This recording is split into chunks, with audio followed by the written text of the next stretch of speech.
charla, seguir dando, digamos, continuando mostrando estos avances que se han venido adelantando respecto a mi trabajo de doctorado. Esto vendría siendo la mitad, digamos, de lo que viene siendo mis estudios de doctorado acá en Brasil. Y hacia el final, pues voy a mostrar hacia qué va encaminado la segunda parte del doctorado, que estamos encaminados, por así decirlo, a aguas profundas. Entonces, a ver si nos podemos mover. Listo. Entonces, la charla, pues, va a seguir una estructura digamos, de una charla que he venido adelantando y que he venido actualizando, pues, porque realmente en la medida que se ha avanzado en este trabajo de doctorado, pues se ha venido avanzando, por así decirlo, en los resultados y en la discusión, pero gira en torno básicamente a tres preguntas que se buscan responder. Es primero, pues, contarles sobre las particularidades que hacen especial o hacen especial al norte de Sudamérica, por qué es interesante o vale la pena estudiarlo. Pues digamos, esta publicidad hacia el Cretácico tardío de Norte de Sudamérica, pues va a estar ligada a lo que viene siendo mi disciplina, mi especialidad, que son los microfósiles, concretamente los foraminifers. Entonces, contarles un poco sobre las particularidades que hay de estas formas para el maastrichtiano en Colombia y pues las similitudes que tienen respecto a los trópicos. Y pues finalmente lo que, por así decirlo, viene siendo la segunda parte de este estudio de doctorado, que es como las perspectivas a futuro, tanto a nivel de micropaleontología, que pues realmente lo discuto un poco, también poco hacia el final, y más estas perspectivas desde el punto de vista del registro bioquímico, que es lo que, digamos, también quiero presentar. Entonces, bueno, esta es una imagen que suelo referir simplemente como para traer a colación de que cuando a uno le hablan del Cretácico, del norte de Sudamérica, el superior, bueno, y el temprano también, eh, la referencia inevitable que hay para esta parte del planeta, pues es una referencia de mares tropicales, muy biodiversos, con muchísimas formas, con un acervo fósil bastante significativo y pues que ha venido siendo estudiado desde hace bastantes décadas. Pero pues desde un punto de vista digamos, de ecosistemas, desde un punto de vista funcional, todavía sigue existiendo una serie de discusiones o incógnitas respecto a las características de estos entornos. Digamos, listo, teníamos entornos muy biodiversos, pero ¿cuáles son las relaciones de estas cadenas tróficas? ¿Cuáles eran las condiciones físico-químicas de estas masas de agua? Y si bien la imagen no es, digamos, cronológicamente exacta, en el sentido de que pues, esta es una representación eh, obviamente antigua de lo que es el Jurásico en Inglaterra, simplemente la traigo a colación por el hecho de que el desconocimiento que hay todavía de estos mares tropicales, mares misteriosos, como solía decirlo algunos colegas, digamos, de vieja guardia en Colombia, están principalmente, digamos que, ligados todavía un desconocimiento bastante significativo. Entonces, eso no quiere decir de que de igual forma el Cretácico no venga siendo estudiado o que ofrezca posibilidades de investigación muy interesantes, como pues, por ejemplo, las que han venido siendo publicadas en el último par de años respecto a, digamos, el origen de los bosques tropicales. Entonces, pues, el grupo de Carlos Jaramillo, el Smithsonian, vienen adelantando investigaciones bastante interesantes respecto a partir de qué momento podemos hablar de estos grandes bosques tropicales o la biomasa que conocemos en la actualidad y que esa biomasa pues está explicada o está relacionada precisamente con digamos, la extinción en el límite Cretácico-Paleógeno. Entonces, pues hay todos esos trabajos que han ido saliendo el año pasado y pues como suele pasar en este tipo de charlas o discusiones, en la medida que va pasando el tiempo, siempre va encontrando o van apareciendo trabajos que van actualizando la información. Entonces, casualmente, hace un par de semanas o un par de días sale este trabajo donde, eh, digamos, se discute o se profundiza un poco más respecto a evidencias del límite Cretácico-Paleógeno, que realmente, digamos que al momento de la publicación el más conocido a nivel del país correspondía a este yacimiento en Borbonilla. Realmente digamos, es un archivo sedimentario de aguas profundas. Y en el caso puntual del trabajo de La Parra va a estar hablando de este núcleo, que se llama Diablito, y que para efectos de esta presentación, pues básicamente corresponde al mismo testimonio, al mismo núcleo. Entonces, pues voy a estar refiriendo los datos o la información que voy a estar hablando sobre este Cretácico del norte de Sudamérica va a estar ligada precisamente a este núcleo. Entonces, Pues naturalmente cuando a uno le hablan del Cretácico más tardío, pues bueno, la primera imagen inevitable puede estar relacionada naturalmente con la extinción del Cretácico, del límite Cretácico-Paleógeno, pero como les ilustraba en este caso, por ejemplo, los bosques tropicales, hay toda una gama de, digamos, de posibilidades, o hay toda una serie digamos, de horizontes de investigación que ofrece, digamos, el Cretácico tardío y sus grandes particularidades, que pues, van a estar reflejadas pues, por estas variaciones fuertes en el nivel del mar, digamos que características, sobre todo para lo que viene siendo el Cretácico tardío, el Cenomaniano, el Santoniano, el Campaniano, pues mares continentales muy extendidos en el norte de Sudamérica relacionados y con evidencias ya probadas de anoxicidad global relacionada pues, a los eventos anóxicos, ya más que probadas, sobre todo el límite cenomaniano-turoniano, y pues también asociado esa anoxicidad y pues digamos que a la evolución de estas grandes provincias ígneas, en el caso particular del norte de Sudamérica, pues es inevitable, digamos, no relacionar toda esa actividad que se está asociada, digamos, a lo que viene siendo, a lo que termina siendo la placa del Caribe. Y todo eso desde un punto de contextos climáticos, pues va a estar explicado en una transición y sobre todo eso es a lo que yo quiero, digamos, conducir la charla en el sentido de que pasamos de un mundo hipercálido, en el caso puntual del Cretácico tardío, a un mundo que, digamos, que sigue siendo cálido, pero comienza a evidenciar pulsos, por así decirlo, de periodos más fríos, evidenciados tanto en aguas profundas como en aguas someras en determinadas latitudes, y con una discusión que se viene dando, por lo menos a nivel del maastrichtiano, de la posibilidad o no de que hubieran existido casquetes polares ya a partir del maastrichtiano. Esa es una discusión que todavía, digamos, se viene gestando. En el caso puntual de esos modos o esa variabilidad climática, pues es inevitable comenzar a hablar de DECA, digamos, de ese magmatismo asociado a esta gran provincia ígnea, y pues ligado a eso también está naturalmente la discusión del papel que pudo jugar, decisivo o no, pues es algo que, digamos, se sigue trabajando y es ampliamente discutido, el papel que va a jugar en conjunto o uno previo al otro, en fin, junto al impacto de Chicxulub en la extinción del Cretácico-Paleógeno. Entonces, toda esa sumatoria, digamos, digamos, de elementos comienzan a jugar un papel muy importante, sobre todo en el Cretácico más tardío. Y en el caso puntual del vulcanismo, pues, bueno, también está el hecho de que cuando uno le hablan de vulcanismo, pues es, digamos que es inevitable relacionarlo a eventos, por así decirlo, puntuales. En el caso emblemático, lo que sucedió en Tonga hace un par de semanas, y pues lo que hay que contextualizar respecto al papel que juega el vulcanismo en los modos climáticos globales es el hecho de imaginar episodios volcánicos con ese tipo de magnitudes repetidos una y otra vez durante cientos de miles de años, durante millones de años. Entonces ahí sí ya comienza a jugar un papel importante. Hay casos, pues digamos a nivel de literatura, que son muy comentados, como en el caso del Krakatoa y cómo eso influye o influyó digamos, en la estacionalidad en Europa en el siglo XIX. Entonces es tratar de jugar o de imaginar o de explorar este tipo de evidencias o de contextualizar este tipo de procesos en un contexto pues más geológico que lo que naturalmente solemos abordar. Y en el caso puntual de los trópicos, pues, y eso es en general, y desafortunadamente eso sigue siendo una tendencia ya de pronto no tanto tan fuerte como en décadas pasadas o en años recientes, pero de igual forma se sigue observando una tendencia de una acumulación de información, pues en latitudes altas o latitudes estratropicales, y pues sigue habiendo un desconocimiento bastante significativo a nivel de los trópicos, y es un desconocimiento a nivel de ecosistemas terrestres y ecosistemas marinos, es lo que me concerniría en el caso puntual de mi investigación.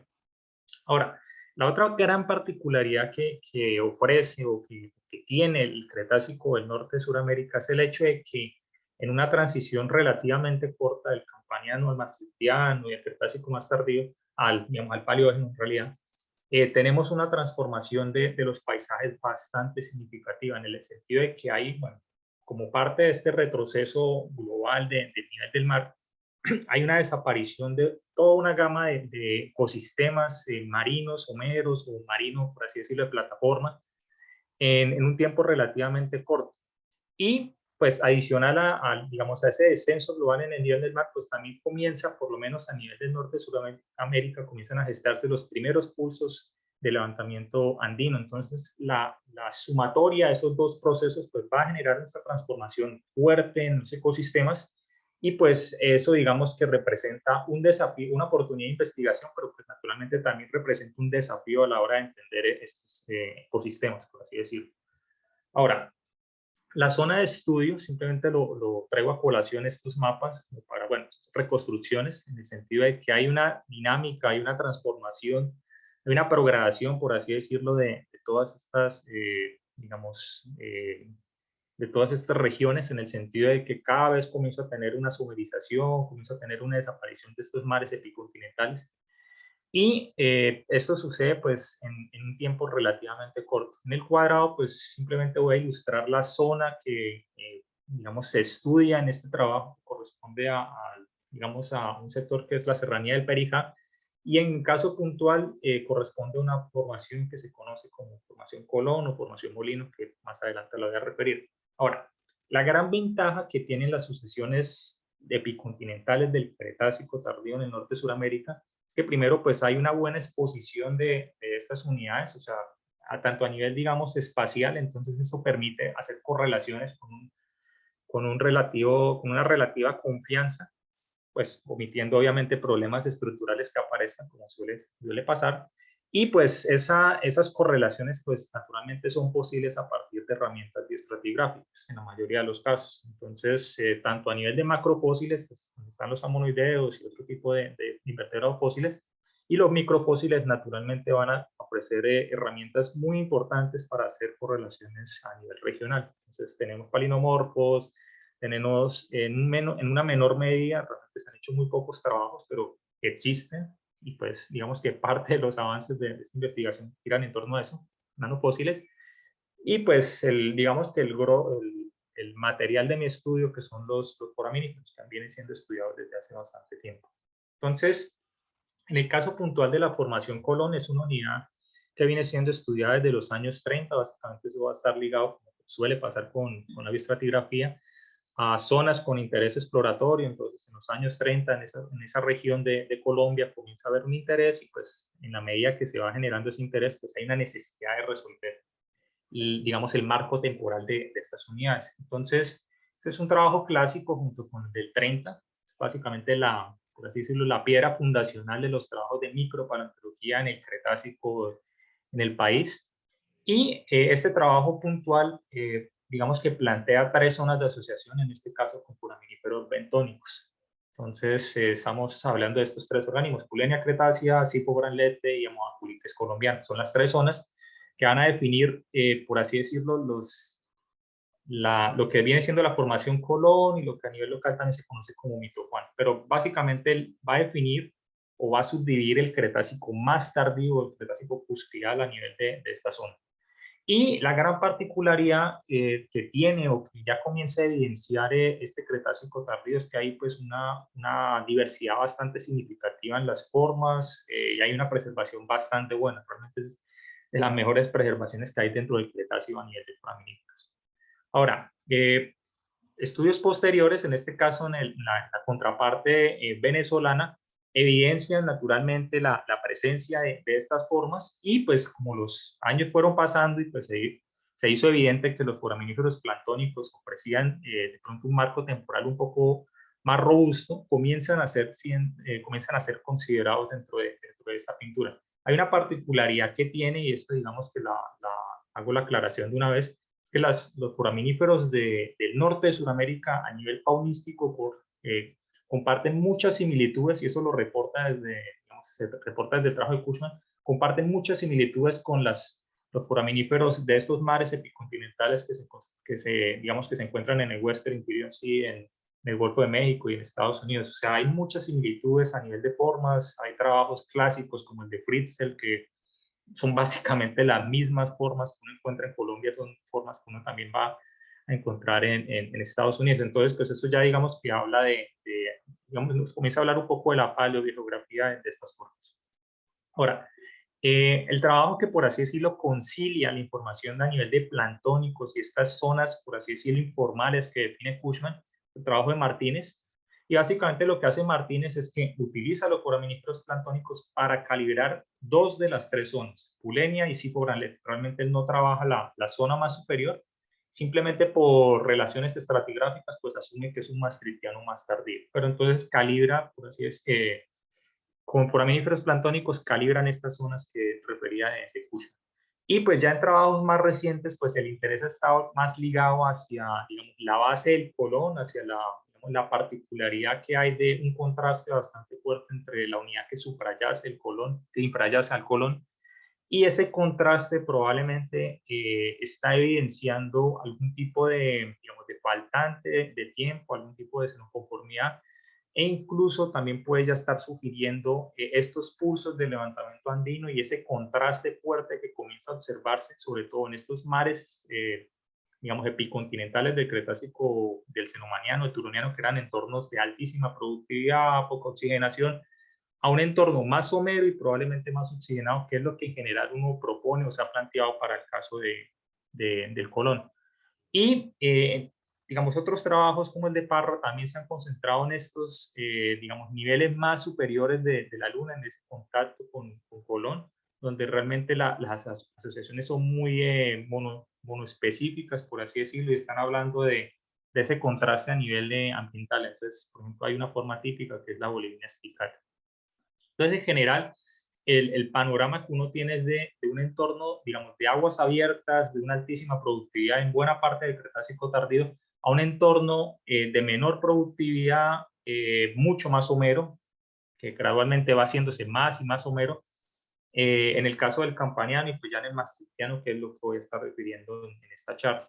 Ahora, el material de estudio, yo les decía que corresponde al mismo trabajo de Felipe de la Parra, que queda en esta zona en particular de Colombia, un núcleo que se llama Diablito 1, y pues el intervalo de estudio queda estratigráficamente por debajo de lo que trabaja Felipe, que es digamos, la particularidad o la ventaja que tiene esta investigación que se está haciendo en el doctorado, pues que ya se dispone de evidencias puntuales del límite Cretácico-Paleógeno. Entonces ya uno sabe que unos 50, 45 metros por debajo del límite Cretácico-Paleógeno fue lo que se comenzó a trabajar en este trabajo.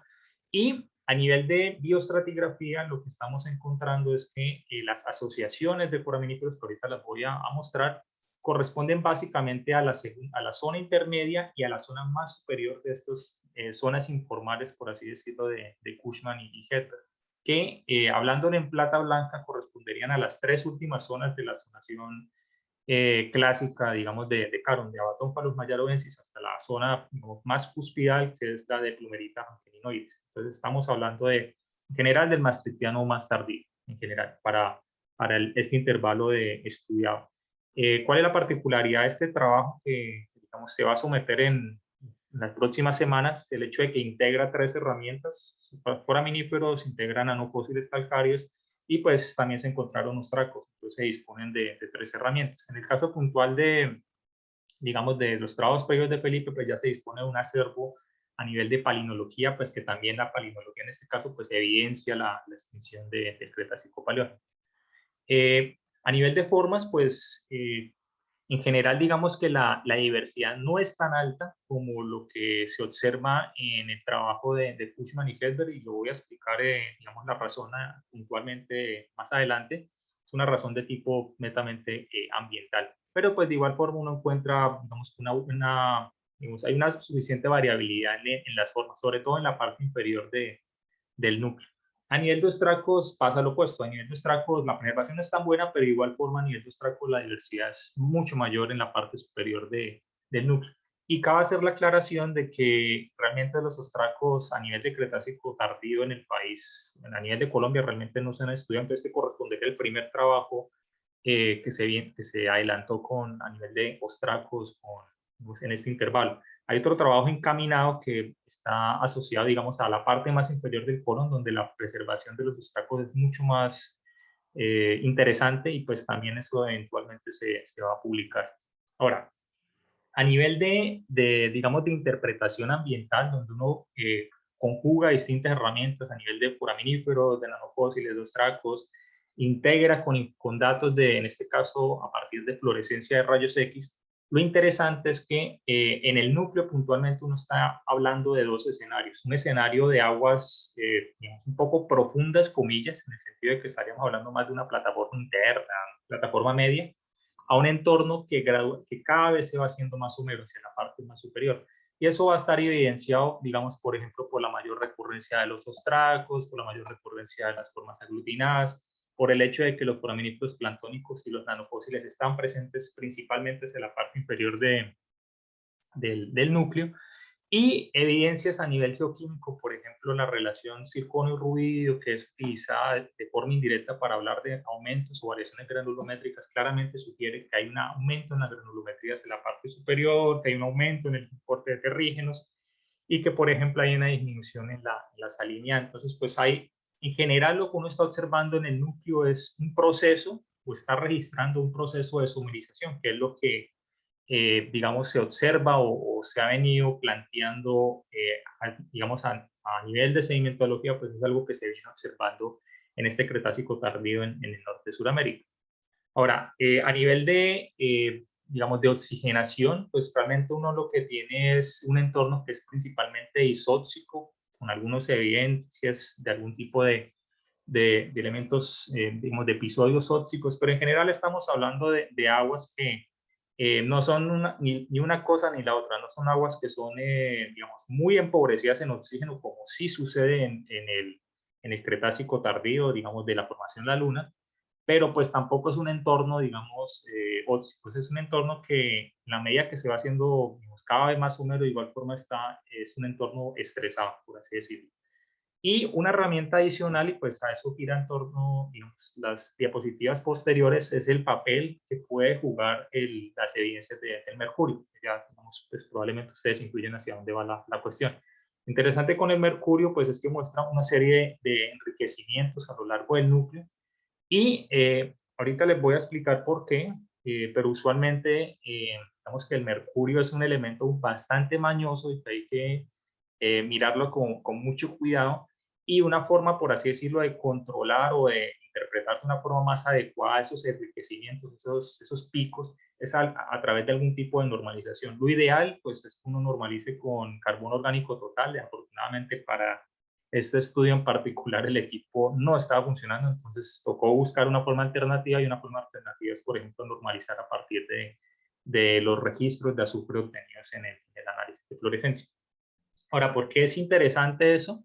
Básicamente porque a nivel de distintos estudios se ha podido, digamos, evidenciar una relación causal entre este aumento de actividad volcánica relacionada con el magmatismo de Deccan, que, bueno, el hecho digamos, de la temporalidad de los mismos es otra discusión que todavía se sigue gestando, pero independiente de eso, sí es un hecho de que entre el Cretácico más tardío y el Paleógeno, pues hay digamos, un papel bastante activo del vulcanismo de Deccan. Y lo que se sabe es que, digamos, hay una relación causal entre enriquecimientos de mercurio y el desarrollo de estas grandes provincias ígneas. Ahora, el mercurio es bastante mañoso, en el sentido de que es un metal bastante, digamos que inestable, por así decirlo, es bastante activo en los ciclos bioquímicos, es de muy fácil asimilación digamos, por los organismos, sean vegetales o sean, digamos, animales, etcétera. Y pues también digamos que es fácil de ser transportado de un medio a otro bajo condiciones variables de oxigenación o no.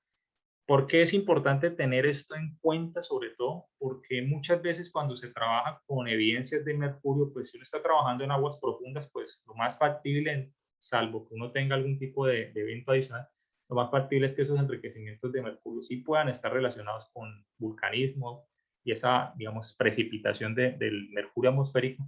Pero cuando yo estoy en un entorno cercano a la línea de costa, como sucede en Diablito, pues uno sí tiene que tener bastante cuidado con, por así decirlo, achacar enriquecimientos de mercurio a este tipo digamos, de señales. ¿Y con qué, digamos, con qué elemento es con el que uno juega? Básicamente con la materia orgánica, que era lo que les comentaba. Entonces, lo ideal de nuevo es trabajar con carbono orgánico total. bajo la premisa de que si yo tengo enriquecimientos, digamos, miro la relación entre mercurio y carbono orgánico total o mercurio y azufre.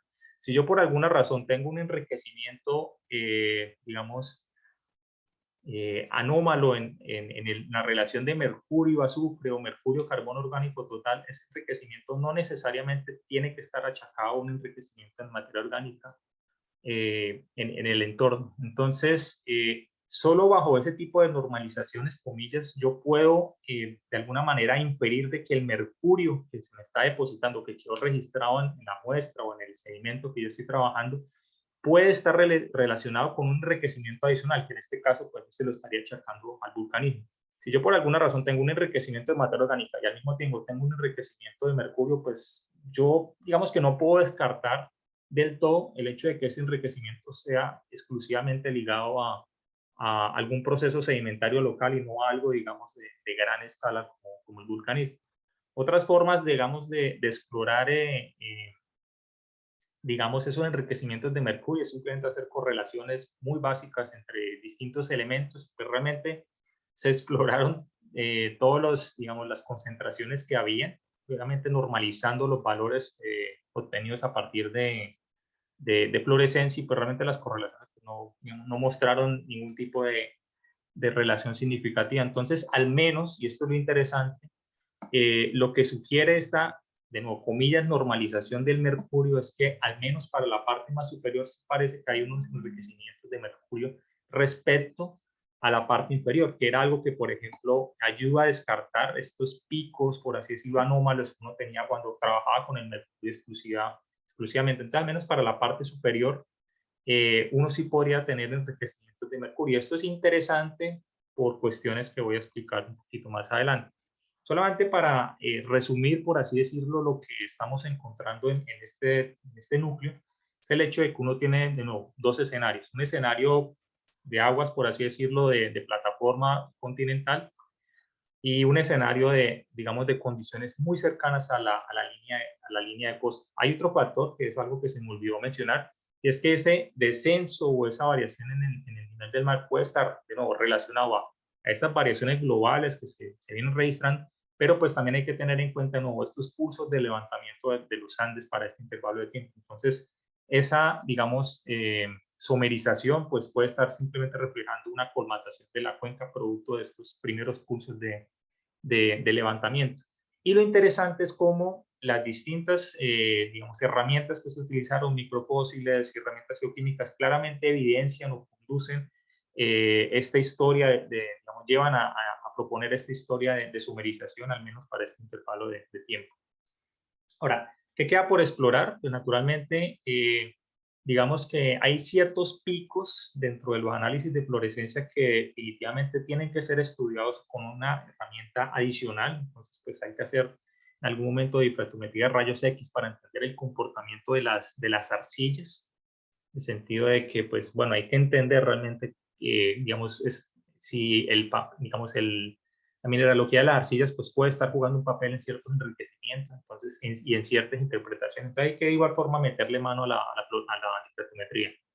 Lo ideal, pues naturalmente para tener un soporte adicional para el mercurio es el hecho de que se tienen que hacer los estudios de carbono orgánico total, haciendo una salvedad y es el hecho de que, digamos, históricamente los datos o los estudios que se han hecho en la formación Colón, los datos que muestran de carbono orgánico total son significativamente bajos, valores muy bajos, en comparación con otras rocas del Cretácico. Por ejemplo, la Luna tiene valores, concentraciones altísimas en comparación con lo que se observa en el Colón. Entonces, realmente uno no tiene enriquecimientos. Y esa es otra evidencia, digamos, indirecta de que si yo tengo esos enriquecimientos de mercurio, no se los puedo achacar exclusivamente al carbono orgánico total. Hay otro factor que hay que tener en cuenta con este basmatismo y es que, bueno, yo les hablo mucho de Decan, pero pues ahí también, digamos, a nivel de la cordillera, a nivel del norte de Sudamérica, pues había un vulcanismo. Entonces, pues hay que aprender a, digamos, de alguna manera a seguir buscando evidencias para discernir entre qué es exclusivamente Decan y qué es algo que puede estar asociado al norte de Sudamérica. Son cosas que hay que explorar. Lo ideal, pues, es seguir explorando otros proxies que me den alguna idea respecto a los ambientes. Naturalmente, las herramientas isotópicas sería lo ideal. explorar paleotermómetros, como en el caso de TEDS 86. Se han tomado algunas muestras, lo que pasa es que los resultados todavía no han llegado, no saldrían para este artículo, pero pues es algo que, digamos, tenemos bastante interés de ver. Primero, digamos, si el TEDS funciona, hay que tener en cuenta, no, este es un entorno marino somero, la materia orgánica puede ser un poco mañosa a veces. Y lo ideal es aprovechar el hecho de que hay muchísimas sucesiones del maastrichtiano en el norte de Sudamérica, y pues eso permite o ofrece posibilidades de correlación o posibilidades de explorar, bueno, el mercurio, listo, no sabemos el vulcanismo, pero podríamos utilizarlo como una herramienta de correlación estratigráfica, hacer quimoestratigrafía, son cosas que hay que eventualmente explorar. Y dentro de esas primeras aproximaciones, pues se viene trabajando, digamos, de forma muy somera todavía una unidad adicional que queda al sur de lo que viene siendo realmente la localidad del Diablito, queda como por acá, hasta queda más al sur. Y es una unidad del Maastrichtiano, donde pues se han colectado algunas muestras. Se observa lo mismo en el sentido de que hay un contraste que me está sugiriendo esos primeros pulsos del levantamiento andino. Y lo interesante es que, de nuevo, la asociación que se encuentra o que se está encontrando para esta unidad, se está trabajando también con nanofósiles, que no tengo las imágenes, pero bueno, en el caso de Diablito también se trabajaron nanofósiles. Sugieren un entorno un poquito más profundo en comparación con el caso de Diablito. Hay algo que no mencioné, es que yo les hablaba de que Cushman plantea 3 zonas. En el caso de Diablito les decía, está la segunda zona y la zona más superior. Entonces, el por qué, digamos, la asociación no es tan diversa en el caso de Diablito probablemente obedece a que el núcleo, pues, por azares de la perforación, no logra llegar o no logró llegar a la parte más profunda y por ende, digamos, con la asociación más diversa, por así decirlo, de foraminíferos.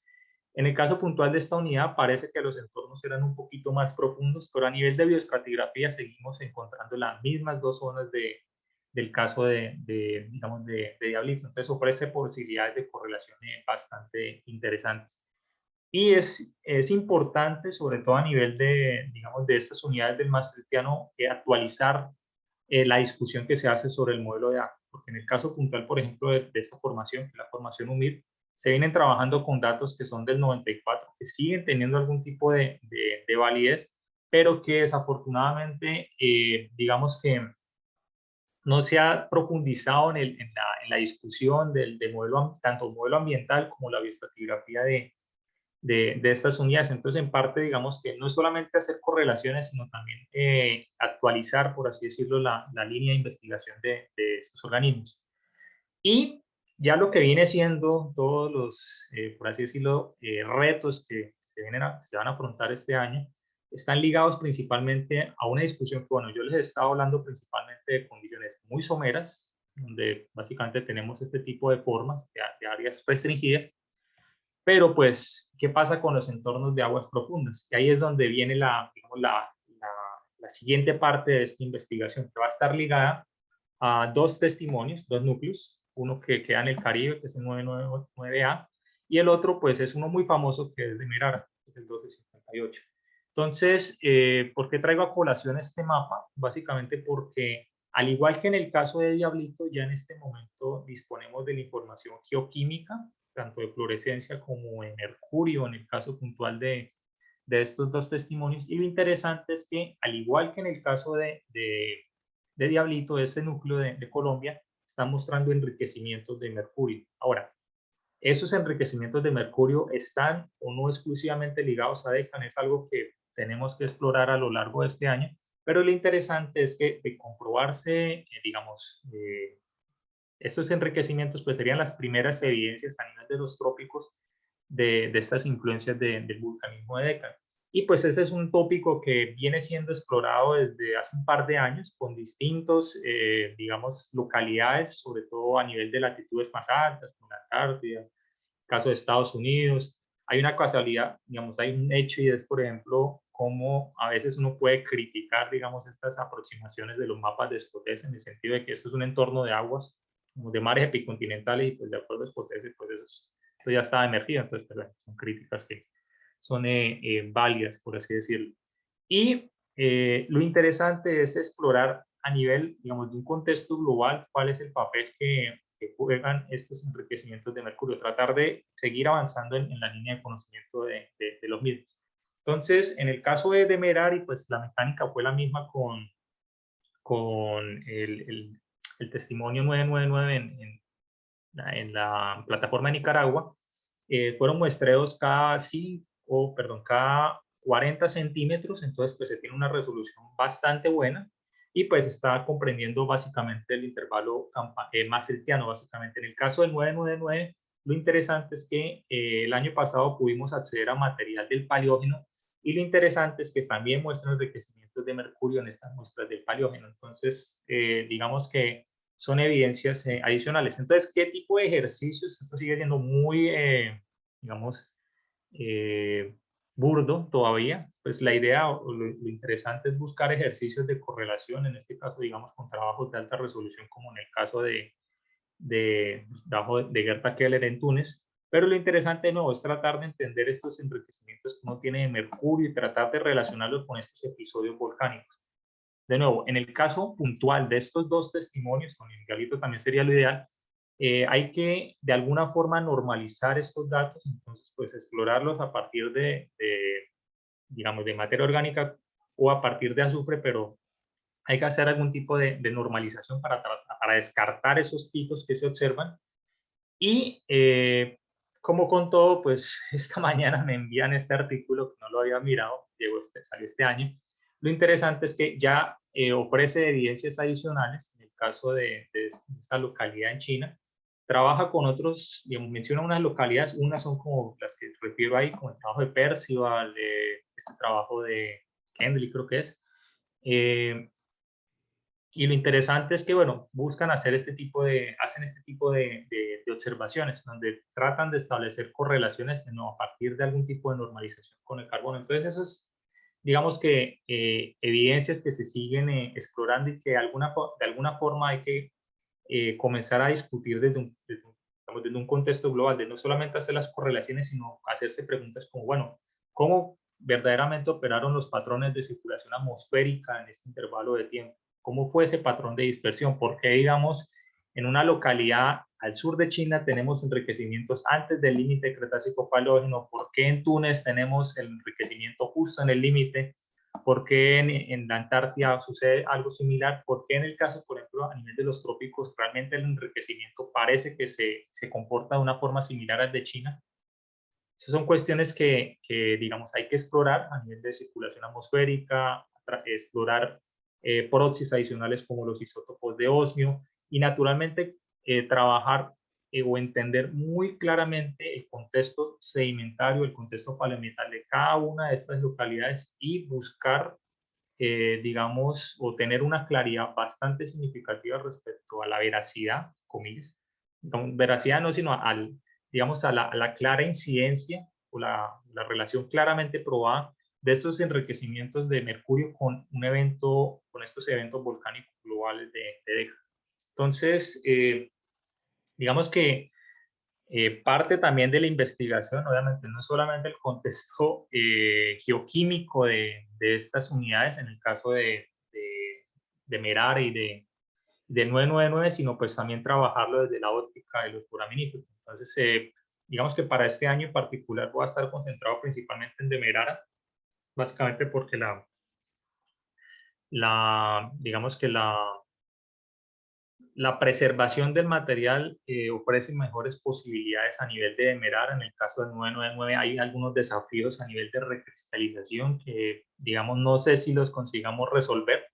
Entonces, lo más factible es que por lo menos a nivel de foraminíferos se trabaje con detalle, con ese detalle de resolución de muestreo, se trabajen los foraminíferos inicialmente bentónicos y probablemente planctónicos, pero más desde una óptica no bioestratigráfica, sino desde una perspectiva del comportamiento de las masas de agua superficiales, de nuevo para tratar de entender qué es lo que pasa a nivel de los trópicos en estos intervalos, de estos enfriamientos de las masas de agua, etcétera, que se reportan para el maastrichtiano. Entonces, pues bueno, esta es una investigación que nos sigue encaminada, en el sentido de que muchas instituciones que están colaborando o colaboraron con la obtención del material, en el caso puntual de Diablito, pues el agradecimiento es a la Drummond, que es la que colecta el material hace ya un par de años, y Smithsonian, pues por facilitarme ese material en el 2015, si no me falla la memoria. Pues el OEP, pues naturalmente es digamos, el ente encargado de custodiar el material tanto de Merara como de Nicaragua. Y pues Aunicinos y Petrobras, pues básicamente son los gestores digamos, de la beca con la que estoy trabajando. Y algunas de las informaciones o comentarios o datos que sugerí a lo largo, o mencioné a lo largo de la charla, pues fueron posibles a través de trabajos conducidos tanto en la Universidad Industrial de Santander en Colombia como en Ecopetrol, que pues es el ente encargado de, digamos, en Colombia de hidrocarburos. A todos ustedes muchas gracias y pues si tienen algún tipo de inquietud, duda, comentario, pues pueden escribir, me pueden digamos, decir ahora o simplemente me pueden escribir a este correo. Entonces, de nuevo muchas gracias y pues quedo atento a cualquier inquietud. Muchas gracias, Germán, por la plática. Ha sido, la verdad, muy interesante. Desde el punto de vista, bueno, desde mi punto de vista personal, pues me gusta mucho, me congratula que la gente que hace cosas de paleogeografía con fósiles, pues también utilice la geoquímica, ¿no? Creo que son dos herramientas muy complementarias y muy útiles entre sí porque te pueden dar mucha información. Entonces, bueno, pasamos al turno de preguntas. No sé si hay alguna en Zoom.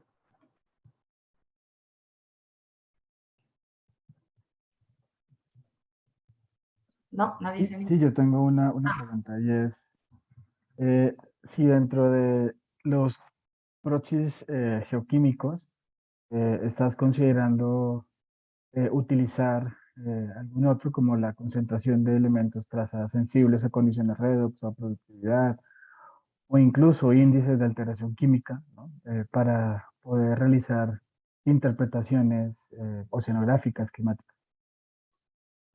Pues digamos que los índices como tal no los he explorado, si tengo que ser honesto, no los he, bueno, a nivel del artículo no los exploré, entonces pues es algo que digamos que queda pendiente. La ventaja que hay con este testimonio de Diablito es que si bien digamos, fueron 96 muestras, mira, bueno, pues es bastante resolutivo. Lo interesante es que todavía, digamos, la resolución de muestras se presta como para tomar muestras adicionales y hacer más, digamos, pruebas o ensayos en ese sentido. Entonces, respecto a los índices, eso sí es algo que está pendiente de explorarlo. Yo quiero hacerlo en la medida de lo posible cuando tenga más claridad sobre esta cuestión con el DRX en algunos intervalos que hay algunas variaciones a nivel sedimentológico que tengo que explorar. Y ya a nivel de redox, pues realmente solo exploré hasta donde me da la cabeza, solo exploré, digamos, el comportamiento del vanadio del plomo. Realmente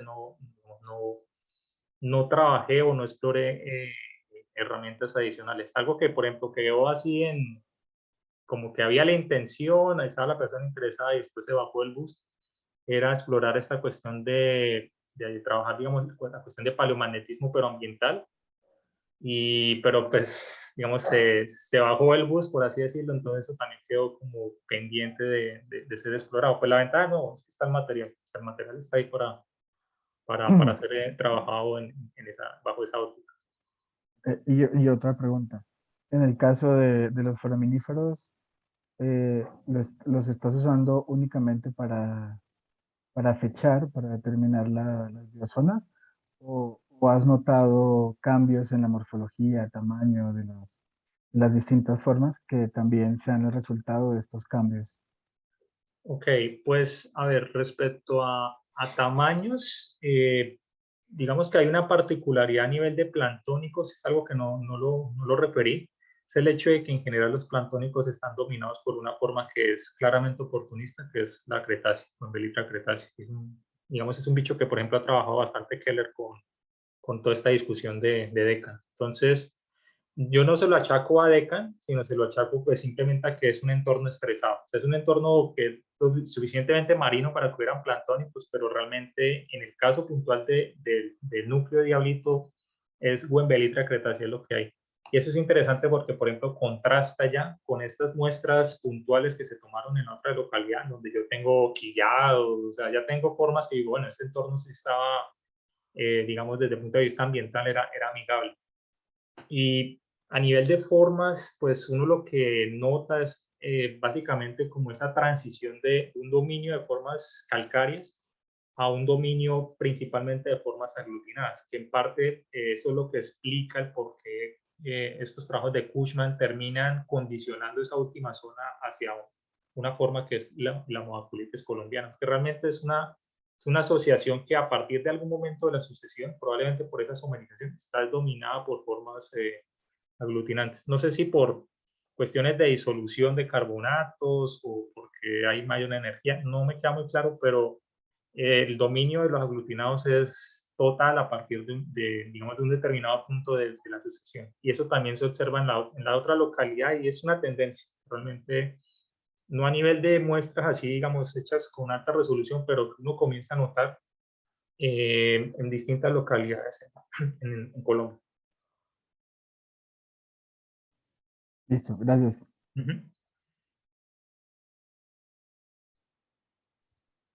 Bueno, ¿alguien más se anima a hacerle preguntas a Germán? Si no, yo tengo una.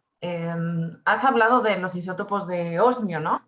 Entonces, ¿nos podrías explicar un poco más o para qué utilizarías estos isótopos en tu estudio? Ok, bueno, con el caso de los isótopos de osmio, realmente la discusión que por ahora he leído está ligada principalmente a un trabajo de Percival, que es el que, digamos, hace la referencia respecto a los isótopos de osmio. Él básicamente los está utilizando es para tratar de entender las fuentes que tiene ese tipo digamos, de actividad volcánica, si es eminentemente atmosférica o está ligada a algún tipo de vulcanismo submarino. Entonces, en el caso digamos, hasta donde entiendo la mecánica con los isótopos de osmio es que tienen una dispersión, por así decirlo, local o regional. Entonces, cuando yo tengo enriquecimientos de ese tipo de isótopos y yo sospecho que hay enriquecimiento de algún tipo de evidencia volcánica, digamos que yo puedo utilizar eso para segregar o discernir si mis enriquecimientos o esa injerencia de actividad volcánica está ligada a eventos netamente, digamos, de provincias ígneas, principalmente con actividad volcánica submarina o con actividad, digamos, a gran escala explosiva, como en teoría vendría siendo lo de Deccan. ¿Por qué, digamos, pensaría explorar eso?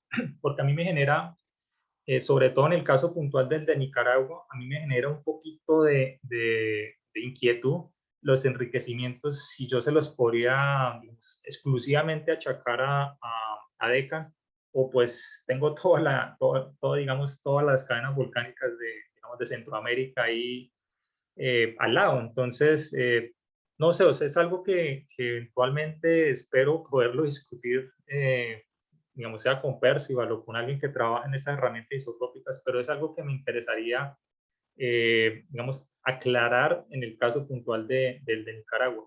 Y me parece interesante también por el hecho de que, digamos, que es interesante cómo a pesar de los desafíos que a nivel de recristalización presenta ese testimonio, a pesar de eso, yo todavía tengo, digamos, la posibilidad de registrar el mercurio. Entonces es como entender un poquito la dinámica o la mecánica de ese tipo de procesos. Y otra cuestión que a mí todavía no me queda clara respecto a, digamos, al caso del Diablito por la cuestión de que es somera, es que si yo, por así decirlo, o se sabe que a nivel de cenomaniano, de turoniano, pues hay evidencias de vulcanismo activo, digamos, hay muchos niveles de bentonitas en Colombia en ese sentido, de si por esos efectos de levantamiento yo puedo tener retransporte o removilización de ese material y meterle ese ruido a estos testimonios de Diablito, no sé, o sea, esas son cuestiones que, digamos, es simplemente una posibilidad, por así decirlo, de investigación, que yo realmente la vendería a nivel de local como una herramienta adicional para hacer correlaciones estratigráficas, probar si efectivamente esos enriquecimientos, si están asociados a pulsos de levantamiento, bueno, puedo utilizarlo a nivel de correlaciones. Si ya pudiera relacionarlo a DECA, maravilloso, pero pues yo soy muy cauto con esos datos de Diablito y prefiero como a nivel local. Ya de Merara y el otro sí me parece que ofrecen perspectivas interesantes, digamos, para procesos ya no tan regionales. Oh, pues muchas gracias y muy interesante el Vale. aplicar esta herramienta geoquímica. Creo que Elisa tiene una pregunta, comentario. Sí, gracias, Vanessa. Oye, Germán, pues muchas gracias por una plática muy interesante. Sobre todo en temas de retroalimentación, así entre procesos biológicos, geológicos, geoquímicos, etcétera. A mí no me quedó así muy claro cómo, si me pudieras explicar, perdón por la pregunta, pero como que me perdí un poquito entre la retroalimentación que existe entre los levantamientos y la productividad marina, el redox, etcétera. O sea, así a grandes rasgos, cómo generar una barrera orográfica asociada con tectonismo. Afecta esos otros procesos más biológicos y químicos que se dan en las cuencas. Ok. Te En el caso agradezco mucho. puntual digamos, de estas cuencas, iba a decir vacías, que es la palabra en portugués, lo que usualmente uno observa es que en la medida que yo tengo levantamientos, pues yo tengo mayor aporte de territorios y puedo tener mayor aporte de materia orgánica a una zona. Entonces, ese mayor aporte eventualmente puede, digamos, causar de que yo tenga un aumento en la productividad o simplemente tenga disminución en las condiciones de oxigenación en el medio acuoso. Son aguas, por así decirlo, en la medida que hay más colmatación, pueden, digamos, estar en entornos de aguas estancadas, por así decirlo. Pues son entornos que ya de por sí son bastante estresantes, sobre todo para formas marinas. Digamos, para el caso puntual de los ostracos, y creo que esa sería la razón de por qué hay más diversidad de ostracos en estos entornos, creo que lo que hace es que, digamos, favorece, digamos, la proliferación de estos organismos en estos entornos de aguas, por así decirlo, estancadas. Y en el caso de los foraminíferos, pues ese retroceso y esa colmatación, pues definitivamente los comienza a perjudicar, probablemente a nivel de, digamos, si yo tengo más aporte digamos, tengo levantamientos, tengo más probabilidades de tener aporte de escorrentía, por así decirlo, tengo más posibilidades de disolución de carbonatos. Entonces, pues, digamos que eso perjudicaría las asociaciones de foraminíferos. Digamos que así lo vería yo. Y lo que uno en general nota a nivel de sedimentología es eso, que digamos, cada vez uno lo que comienza a ver es un aumento en la granulometría. En todas las asociaciones sedimentarias de Cretácico más tardío, uno lo que comienza a ver pasa algo de sucesiones sedimentarias, de fases sedimentarias que son de aguas muy profundas, como en el caso de la Luna, que es de Cenomaniano. Hay un intervalo donde hay un contraste muy fuerte, que ahí lo que me está ya sugiriendo es como, bueno, estos contrastes definitivamente no pueden estar ligados a un proceso, por así decirlo, gradual, sino es algo que se dio de forma, digamos, relativamente rápida, que ahí se vendrían siendo los primeros pulsos. Y es a partir de esos pulsos que yo comienzo a tener de forma combinada, que eso es lo que hay que explorar o hay que trabajar mejor en estas zonas, digamos, el proceso combinado de esos retrocesos que se sabe que existen hacia finales del Cretácico tardío, ese retroceso a nivel del mar, pero también producto de ese levantamiento, pues yo comienzo a tener una colmatación de estas cuencas, simplemente se comienzan a llenar y a llenar estas sucesiones sedimentarias por ese aporte adicional de terrígenos que yo tengo del continente. Entonces es más o menos como digamos, veo este tipo de escenarios en estas sucesiones. Ya uno si está, por ejemplo, en unidades como lo que uno llama canzona en Colombia, así son aguas profundas todo el tiempo. Realmente uno no, a lo largo del Campaniano, el Maastrichtiano, uno prácticamente observa la misma historia. Uno no tiene esa profundización, esa sumerización, uno lo observa a nivel de lo que viene siendo la parte oriental de Colombia. No sé si por ahí va la inquietud. Sí, importa, o sea, se han hecho estudios sobre si importa o no la naturaleza de los detritos que llegan a las diferentes partes de... Realmente no se ha trabajado mucho. O sea, yo sé que por lo menos a nivel de mineralogía, arcillas, digamos, de la naturaleza de los detritos, hay trabajos muy interesantes que se han hecho para el Paleoceno y para el Eoceno en Colombia, básicamente con esa premisa de relacionarlo con el PTN. Pero en el caso puntual del Cretácico tardío, realmente no se ha trabajado en detalle. Eso es toda una línea de investigación que está abierta, porque, por ejemplo, una de las preguntas más interesantes para mí que se gesta con esta discusión bueno, surgen los bosques tropicales después de la extinción del Cretácico Paleógeno es que antes de la extinción, pues yo lo que tenía era digamos, bosques dominados por gimnospermas con una dinámica, digamos, hay doseles, o sea, es una dinámica a nivel de ecosistemas distinta, y pues el comportamiento de esas poblaciones vegetales, pues naturalmente tuvo que estar condicionado al tipo de suelo que yo tenía. Entonces, un suelo distinto, con seguridad, a lo que teníamos o a lo que tenemos en el, digamos, en el Paleoceno. Y bueno, se apagó la cámara, pero sigo hablando. Y la otra cuestión es que, digamos, a nivel de maastrichtiano, hay toda esa discusión de, bueno, hay condiciones más frías, más cálidas, hay estos que llaman estos cambios climáticos. A nivel de los trópicos, pues naturalmente uno no va a esperar que condiciones frías o cálidas, pero lo interesante es que uno probablemente sí pudo, digamos, se pudieron observar o pudieron presentarse variaciones en los regímenes de precipitación. Y ahí es donde, digamos, la cuestión de la mineralogía de arcillas, pues podría uno darle pistas respecto a, estuvo lloviendo menos, fue lloviendo más, etcétera.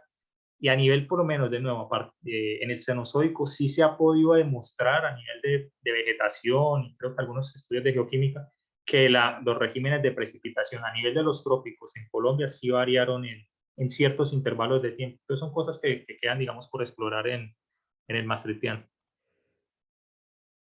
Muchas gracias, Germán. Con gusto.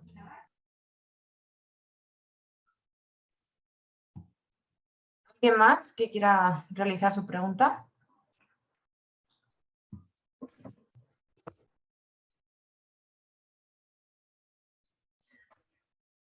Bueno, sí, yo quería hacer una última pregunta, porque sé que muchas veces se utilizan los foraminíferos para, o sea, la abundancia de planctónicos, bentónicos, de especies, etcétera, etcétera, para ver cambios climáticos, ¿no? Y justo lo has medio introducido un poco cuando lo has contestado a Elisa. Entonces, o sea, ¿crees que, por ejemplo,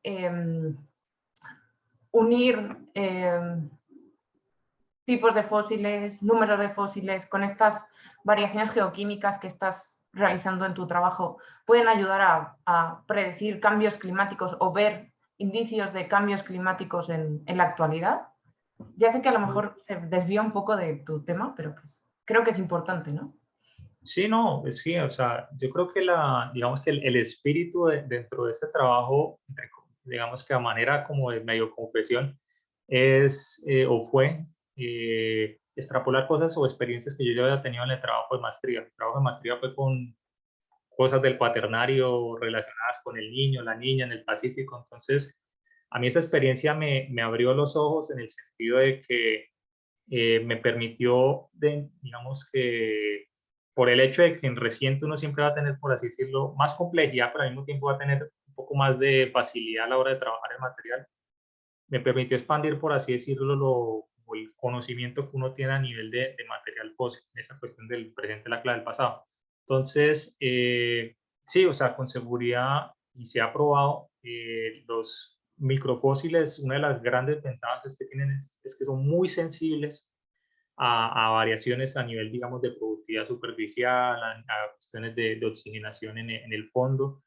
Y lo interesante es ver cómo esas variaciones en la diversidad, en el tipo de morfogrupos, si son aglutinados, ¿no? En el caso puntual de foraminíferos, o en el caso puntual de los planctónicos, si yo tengo de aguas frías, de aguas cálidas, lo interesante es ver cómo esas respuestas, esas variaciones se ven reflejadas digamos, en las herramientas geoquímicas.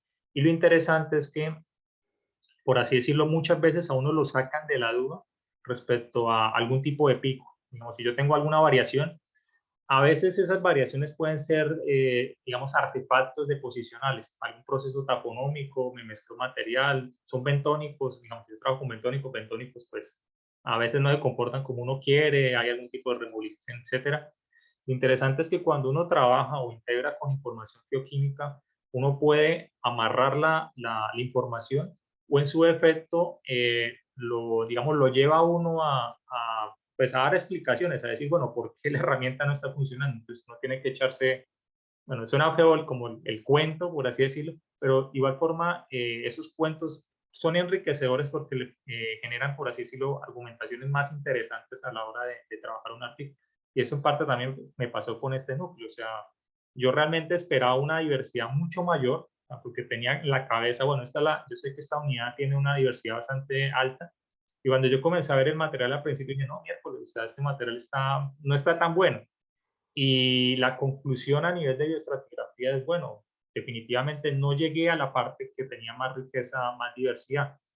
Y la explicación, listo, esa es la explicación estratigráfica, pero la explicación ambiental claramente me la está mostrando tanto los mismos organismos, digamos, su pobre diversidad, como el comportamiento de los otros organismos que se trabajaron, y pues sustentado todo eso por la cuestión geoquímica y sedimentológica. Entonces, pues es interesante y es muy importante que por así decirlo, listo, yo tengo mi herramienta de trabajo, pero que uno esté abierto siempre a trabajar otros indicadores, y eso va a enriquecer con seguridad todas las observaciones que uno haga. Pues muchas gracias, Germán. Si no hay más preguntas, pues te agradecemos de nuevo tu participación en los seminarios. Muchas gracias por tu plática y pues ojalá nos veamos pronto. Vale, muchísimas gracias. Pues muchísimas gracias a todos los que nos acompañaron el día de hoy. Antes de cerrar con esta transmisión, los queremos invitar a la siguiente conferencia, que se titula Episodios múltiples de ruptura continental jurásica en el este del Golfo de México. Imparte Daniel Ruiz, quien es estudiante de doctorado de la Universidad de Texas, y se va a llevar a cabo denme un segundo, por favor. En el próximo marzo 7. Perfecto. Entonces, les agradecemos a todos que nos hayan acompañado. Doctor, maestro Germán Patarroyo, muchísimas gracias. Nos vemos la próxima vez. Hasta pronto. Gracias.